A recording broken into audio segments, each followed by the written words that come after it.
E aí, galera do YouTube, hoje vou estar ensinando para vocês como pintar armadura sem mod.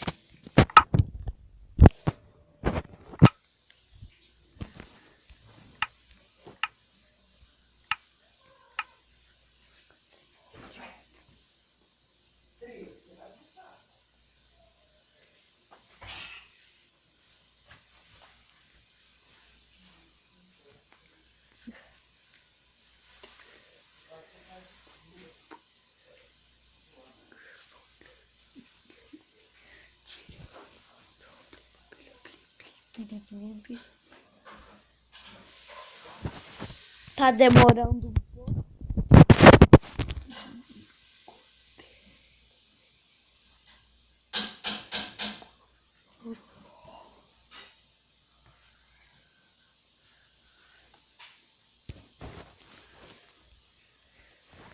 Primeiro passo, vocês vão pegar o caldeirão e o balde de água.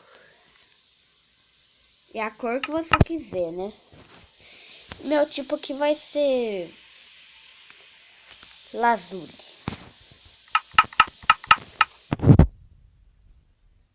E a armadura, né? Vai ter que ser de couro.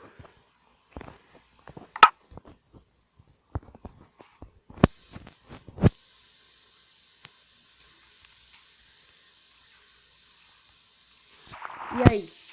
Vocês vão pôr o caldeirão, né? A água e a cor que você clica, o que você quer. Que é a lápis azul, né? Que é o meu. Aí vocês clicam a armadura. Aí, ó.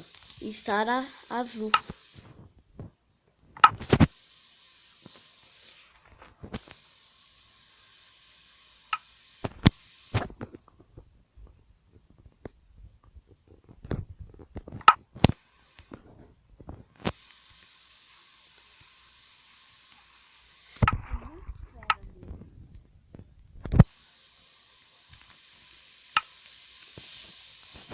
Então falou, galerinha.